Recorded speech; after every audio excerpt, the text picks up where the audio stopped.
అయోధ్యలో నూతనంగా నిర్మితమైన రామాలయంలో జనవరి 22న బాలరాముడు కొలువుదీరనున్నాడు. ఆ రోజున దేశవ్యాప్తంగా పలు ధార్మిక కార్యక్రమాలు నిర్వహించనున్నారు. వీటికి సంబంధించిన ఏర్పాట్లు ఇప్పటికే మొదలయ్యాయి. అయితే దేశంలోని 10 ప్రముఖ రామాలయాల గురించి ఇప్పుడు తెలుసుకుందాం.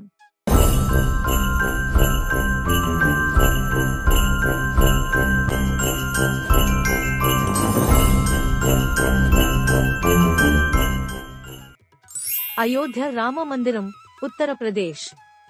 ఈ ఆలయ గొప్పదనం జగద్విదితం. అయోధ్యను రామజన్మభూమి అని అంటారు. ఇది సరియు నది ఒడ్డున ఉంది. శ్రీరాముని దర్శనం కోసం ప్రతి ఏటా వేలాది మంది భక్తులు ఇక్కడికి తరలి వస్తుంటారు.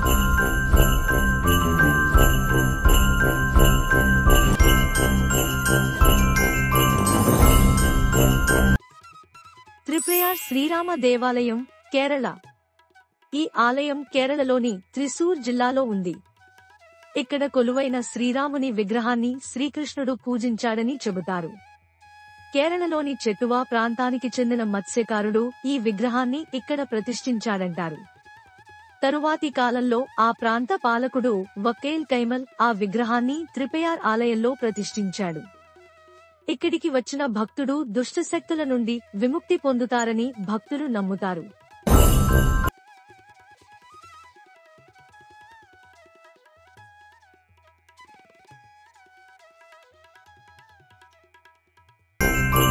కాలారాం ఆలయం, నాసిక్. మహారాష్ట్రలోని నాసిక్లోని పంచవటి ప్రాంతంలో కాలారాం ఆలయం ఉంది. ఇక్కడ 2 అడుగుల ఎత్తైన రాముడి నల్లని విగ్రహం కనిపిస్తుంది. సీత, లక్ష్మణుల విగ్రహాలు కూడా ఇక్కడ ఉన్నాయి. ఈ ఆలయాన్ని సర్దార్ రంగారు ఒదేకర్ నిర్మించారు. గోదావరి నదిలో రాముని నల్లని విగ్రహం ఉన్నట్లు అతనికి కల వచ్చింది. దీంతో ఆయన మరుసటి రోజు ఆ విగ్రహాన్ని వెలికి తీయించి ఆలయాన్ని నిర్మించారు.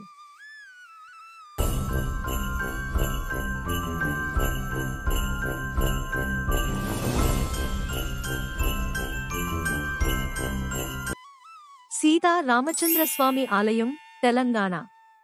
ఈ ఆలయం తెలంగాణలోని భద్రాద్రి కొత్తగూడెం జిల్లాలోని భద్రాచలంలో ఉంది. లంక నుండి సీతామాతను తీసుకువచ్చే క్రమంలో శ్రీరాముడు గోదావరి నదిని దాటిన ప్రదేశంలో ఈ ఆలయం ఉంది. ఆలయంలోని శ్రీరాముని విగ్రహం విల్లు, బాణాలతో కూడి ఉంటుంది. చేతిలో కమలం పట్టుకున్న సీతామాత శ్రీరాముని పక్కన నిలుచుని ఉంటారు.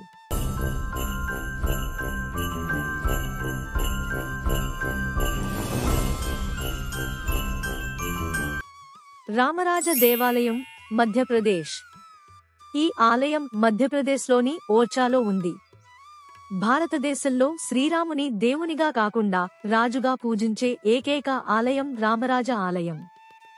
ఇక్కడ ప్రతిరోజు శ్రీరామునికి ఆయుధ వందనం చేస్తుంటారు.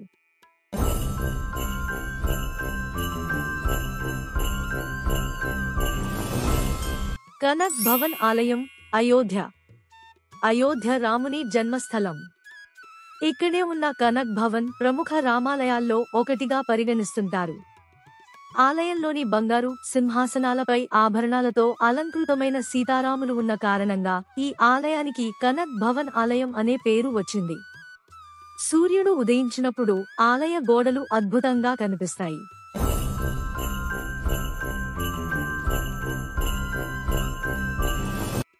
శ్రీరామ తీర్థ మందిర్, అమృత్సర్. ఈ ఆలయం పంజాబ్లోని అమృత్సర్లో ఉంది.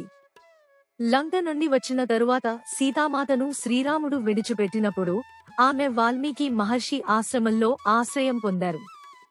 ఈ ఆలయం అదే స్థలంలో నిర్మితమైందని చెబుతారు. ఇక్కడే సీతామాత కవలలకు జన్మనిచ్చిందని అంటారు.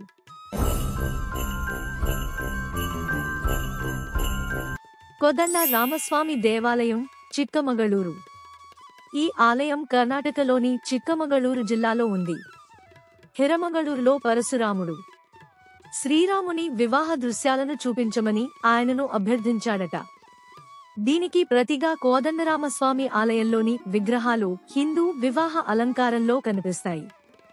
రాముడు, లక్ష్మణునికి కుడివైపున సీతామాత నిలుచుని ఉన్న ఏకైక ఆలయం ఇదే. రామస్వామి దేవాలయం, తమిళనాడు. రామస్వామి దేవాలయం తమిళనాడులో ఉంది. రామస్వామి ఆలయాన్ని దక్షిణ భారతదేశంలోని అయోధ్య అంటారు. భరతుడు, శత్రుఘ్నునితో పాటు రాముడు, సీత, లక్ష్మణ విగ్రహాలు ప్రతిష్ఠితమైన ఏకైక ఆలయం ఇదే. రఘునాథ్ ఆలయం, జమ్మూ. ఈ ఆలయం జమ్మూలో ఉంది. ఇది ప్రసిద్ధ దేవాలయం. ఈ ఆలయ సముదాయంలో దాదాపు 7 ఇతర దేవాలయాలు ఉన్నాయి. ఇక్కడ హిందూ మతంలోని ఇతర దేవతలకు కూడా పూజలు జరుగుతుంటాయి. ఈ ఆలయం మొఘలుల నిర్మాణ శైలిలో ఉంటుంది.